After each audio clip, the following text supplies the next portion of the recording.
Hey guys, this is part 3 for our series for the virtual orchestra. Today we're going to be talking about mixing and mastering, which is basically putting the finishing touches on your song and making it sound polished and professional.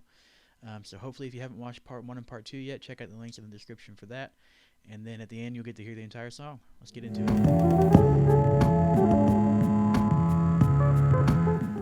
Alright, so I've got the whole song lined up vertically here with the rhythms, and I've got all the pitch correction done that I'm going to do, which again is only really fixing wrong notes, not necessarily getting everything perfectly in pitch or in tune. I just want to get the right pitch names, the right note names for all the instruments and all the parts. So the next step that I would normally do, all the actual editing is pretty much done. So what I'm going to do is I'm going to add some effects on here to make it sound a little bit more professional. Mainly I have a few things that I use. I'm going to go to this Mix FX, open up the chains here, and I had this master chain that I've created a long time ago that I've used for different things. You can see right now it's clipping. It was a 256 right here, which means it's clipping, which means something in here or all of it together is too loud and it's going over the maximum volume. And so it's starting, clipping means basically that it's cutting off the top and bottom of the sound wave. So like if you zoom in, or if I zoom in I guess, all these sound waves, they have a limit to how far they can go. So if it gets like here, for example, this one you see a little easier. On the bottom is clipping, so it's flat on the bottom. That means it's touching and going past the edge, past the edge of where the sound wave can go. So if it's clipping, the sound just cuts it off right there, which can make it sound distorted and kind of gross. So we don't want clipping, even on our final product. So what I'm going to do is I'm going to go to this master chain. I've used this for other things too. I'm not going to use all these for this particular project, but I'm going to go ahead and drag them all over there anyway, because some of these I'll use, some of these I won't. I'm going to click on this, drag it over to here. Now, I've talked about this in a different video, but what this Mix FX, this is basically a bus, which means that anything, all these other tracks we have are going to be going through this for the mains. So any other thing we have, any sound we have is going to go through this before we hear it in our ears. So all of these effects are going to apply to every single thing, every single track, every single instrument. Okay? So let me turn these off for a second. I'm going to go back to the beginning so you can hear what it sounds like without it. So this is just playing all the sounds we have recorded so far.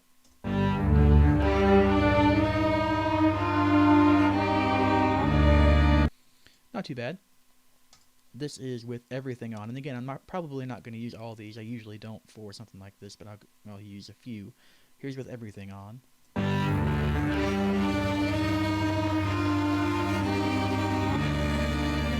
Alright, so if you watch right here, a couple things are happening. One is getting a really distorted sound because there's a limiter here, and the limiter basically cuts the volume off so it doesn't clip. And if you watch right here, you'll see a blue line that goes up. That's the overall volume. You see a yellow line here on the side. That's the limiter, and the yellow line shows you how much it's limiting the sound, how much it's cutting off the sound so it doesn't distort, which is actually making it distort more. It's making it so it doesn't clip on this side, but it's making it distort more because it's cutting off so much of the sound. So watch the blue line here and watch the yellow line. Blue is the volume. And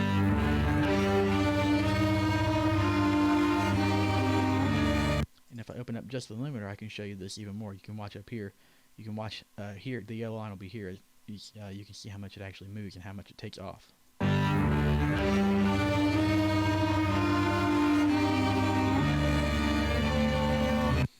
Now part of that is because these other things are on and they're pumping some volume through. So we're going to play around with this some. Let me turn this back off. Let's turn off everything for now, except for the limiter, and see what happens.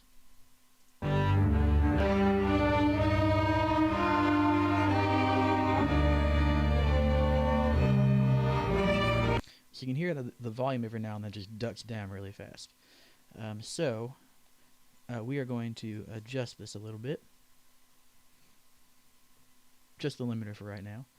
I'm going to adjust the release so it's as short as possible so that it lets the sound go back up. So the release basically, after the limiter kicks in and reduces the sound, the release lets the limiter go so the sound can go back up to where it's supposed to go. So a shorter release means you don't hear those swells in volume as much. They happen faster.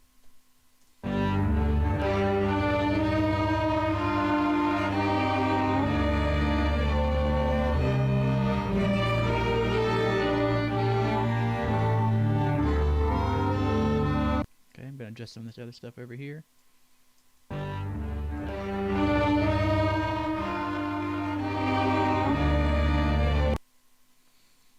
It's not bad. It's better than it was.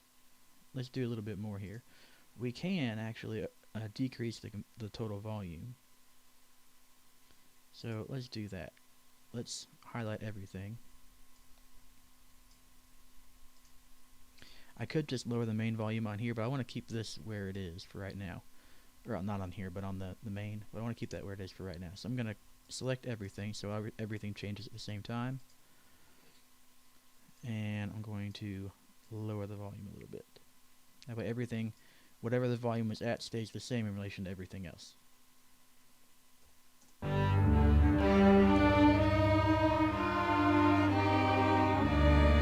Alright, so that's better. It keeps the limiter from having to kick in. So if the limiter doesn't kick in, it doesn't have to work as hard. So let's add some dynamics in here now. This multi-band dynamics, you'll be able to see when I turn this on. And when I play, this has different levels, different areas. The sound waves that come up in different areas depending on the frequencies of the sound that is playing.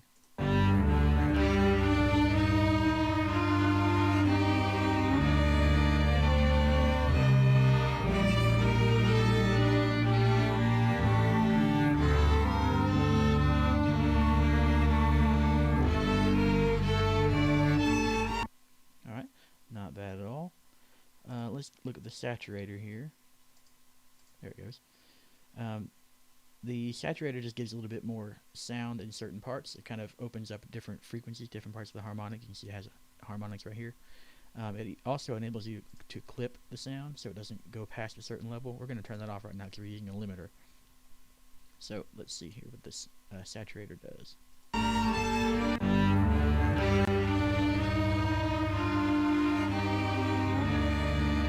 You can hear we're kind of getting some distortion out of that. So let's go back into here. Let's even turn the clipping on for this too. Let's see. I'm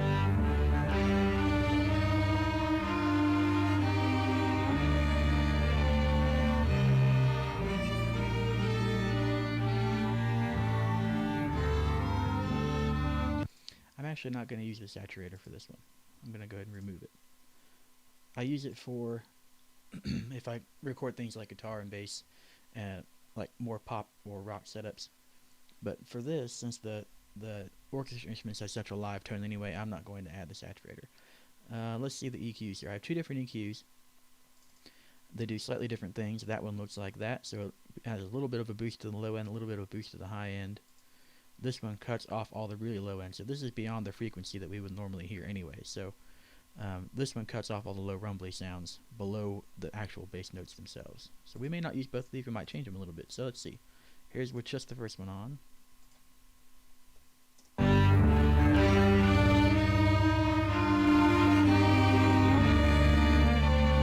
Here's the second one on.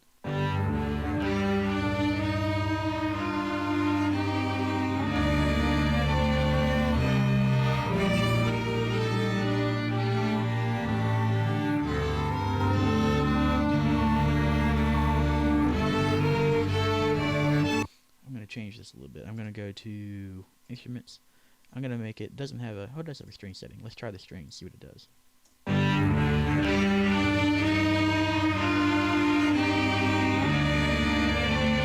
Now you can see with the string setting on, it brought a lot of these mids and highs up, which means that down here the limiter is going to have to work harder because the volume of all these different instruments, the violins and violas especially, are coming up. And there's a lot of violins and violas, so I don't really want the limiter to have to work that hard. Let's see what it looks like for like a clear acoustic guitar. That might be a little bit better. Let's see. Nah, it still gets kind of muddy. We're just going to leave that off.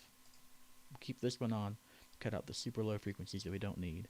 And actually I'm going to change this to a little sharper cutoff so I can let it go down just a little more.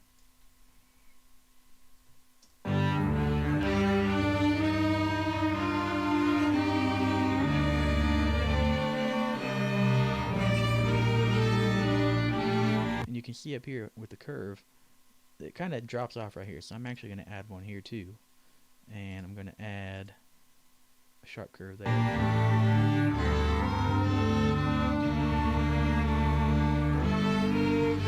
Because even with it off, there's not really much sound coming through in that frequency.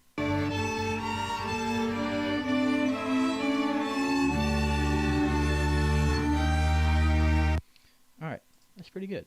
So we didn't end up needing this EQ. I'm going to remove this. It doesn't really hurt to leave it on there, but there's no reason to. I'm going to leave it off. Now, one thing I did not do yet that I usually do, I'll do it now. I'm going to make some buses. I talked about how this bus right here is for the main channel. So everything goes through this channel, this bus right here. I'm going to make some more buses for the particular instrument group. So all the violin ones, I'm going to make a bus for. And it puts it down here at the end. I'm going to call this violin 1. Let's see, violin 2s are right here. I'm going to make a bus for them. And really, all the bus is doing is channeling all the things for whatever I put into it. In this case, violin 2, the one I'm working on right now, goes through this before it goes through that. So, for example, if I wanted to put some crazy guitar distortion or something on all the violin 1s, instead of going track by track and putting it on each individual one, I can put it on this violin 1 bus and change everything for all the violin 1s at the same time. It's a little bit easier to keep things cohesive. This is the violas. We got cellos here.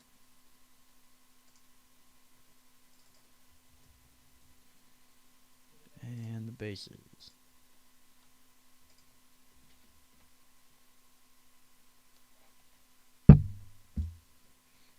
Sorry if you hear my phone going off. Alright, so now the reason I did this is because I want to add some panning in here. I don't like everything to be straight down the middle. And by straight down the middle, I mean if you're listening on headphones or stereo speakers, everything's going to sound like it's coming from the center, or like the middle of your head. I don't really want that because in an orchestra, everything is spread out. So I'm going to set it up on here, on these bus channels, just like it is in a regular orchestra. So violin 1s are going to be on my left, and technically in an orchestra, the violin 1s start all the way as far as you can go on the left because they're the first thing on the left. But I'm not going to go quite that far, so it sounds a little weird to go that far. So I'm going to go about here. Violin 2s would be kind of in the front, but to the left side a little bit. Violas in the front a little bit to the right side. And I'm not going to go too far off the center. I don't want to open it up so much that there's a big, it sounds like there's a gap of sound in the center. Before I do this, let me let you hear what it sounds like when I move it around. So I'm going to start with the first violins right here in the center. I'm going to let everything play, and then I'm going to move it to the left and to the right. And if you're using headphones or stereo speakers that are spread out a little bit, you'll be able to hear it shift from one side to the other. So here's the violin 1s. All of it's going to play, but here's the violin 1s moving around from side to side. To the left. To the right.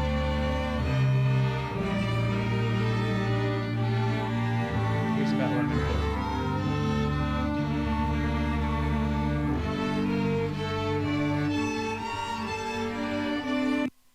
Okay? So that's the idea. And you can automate this so it changes if you wanted to during the song. You can go back and forth. It can ping pong all sorts of stuff. But we're not going to do anything crazy for this one.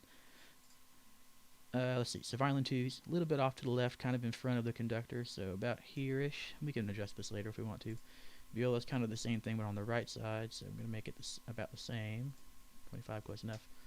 Cellos are off to the right. So I'll spread it out kind of close to where the violin 1s are because they're like on the wings. And bass, I'm going to leave, even though technically the bass is in my orchestra all the way on the right, as far like further behind the cellos, I'm going to leave this in the center because we typically hear music with bass in the center. And that's just what we're used to. So I think it'll feel more natural. If it's all the way on the right, it's going to be really bass heavy on the right-hand side because all the cellos and basses would be over there. In a live setting, it doesn't matter because it all blends. But if you're listening in headphones or speakers, you can really hear the difference. So I'm going to leave the bass in the center for now. So let's see what that sounds like.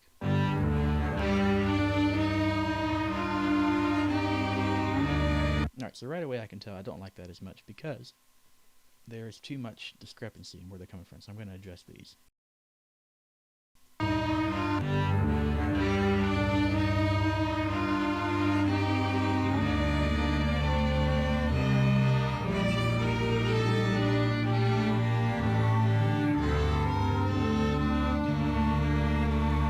Alright, not bad. Now there is one more thing I'm going to add over here to the bus, so it adds it to everything. I'm going to go to PreSonus has a bunch of built-in effects. I'm going to go to PreSonus. I'm going to go to Room Reverb. I'm going to add reverb on here. Just going to drag it to the main bus, so it adds it to everything. And I'm going to play around with this a little bit to see what I like. And I'm going to add this room reverb. Let's add it before the limiter, because if you don't, then when the limiter, if the limiter is closing any volume down and making it quieter, then when the limiter release time ends, so that 4.17 milliseconds, when that stops, the volume is going to kick back up, and all of a sudden we're going to have a boosted and reverb sound at the end, so, like after the last note. I don't want that to happen, so I want the reverb to happen before the limiter, so it's also affected. But these effect chains, same way with guitar pedals, whenever you have one in line like this, they're always affected by the next one in line. So this is always affected by this, and this is affected by this, both of these are, and this is, all these are affected by the limiter. Let's hear what this sounds like a little bit.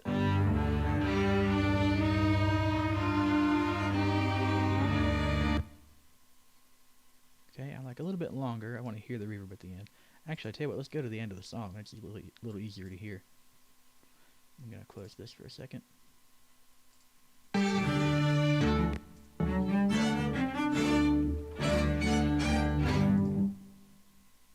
Okay, it's not too bad. I want to hear it a little bit longer though, so I'm going to change the length here so it rings a little longer. A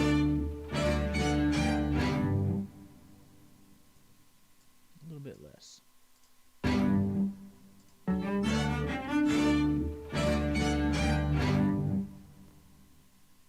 Alright, not bad. Let's see, good. So I'm going to close this. Actually, before I close that, I'm going to do one small thing here. Now, we have already maxed out the volume pretty good on most of this. You see the yellow line here is still going down pretty far.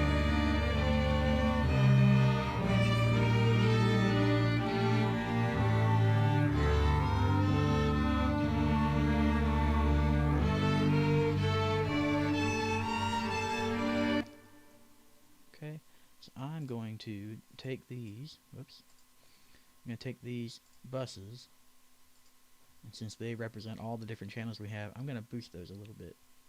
Turn this back up so I can see it.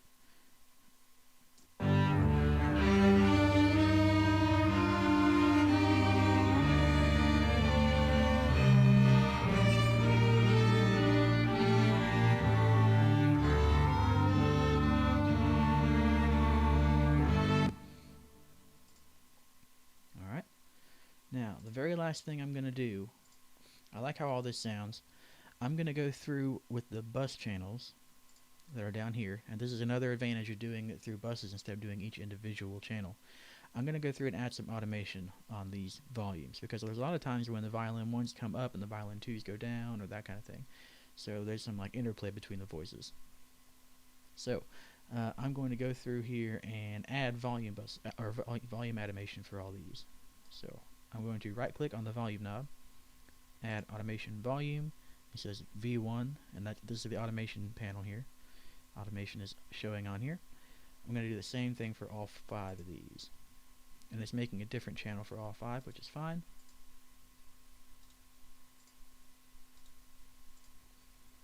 Okay, now I can close this and see everything all at once. Now on these lines, automation just means it's happening by itself, kind of like an assembly line for making anything in a factory. The machines do most of the work, so it sends things through automatically by itself. So wherever I put this line, I can put dots on it, and if I want to adjust things, I can just leave a dot and adjust it however I want to, and I can do as many dots as I want and as much of a drastic change as I want. So I'm going to play around with this a little bit, and I'm going to make it so that the volume is appropriate for each instrument as it comes in and out of the ensemble. Like right here, for example, there are no basses, so there's no reason for the bass to be super loud. Right here, the bass have one note, then they have some notes in a row, and they have some swells, some crescendo, stuff like that. So I can adjust the volume for all those things to take advantage of the parts. And the kids are already doing that a little bit when they're playing dynamics in their parts. But again, where this is on iPhones and camera phones and stuff, it's not always the best. You can't always tell the best sound difference with dynamics and stuff like that. So I'm going to do a little bit of a little shaping on here.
As always, thanks for watching. If you have any questions, put them in the description. Let me know. I'd be glad to help you out. Glad to answer anything I can. Till I see you next time, stay safe, be healthy. See ya.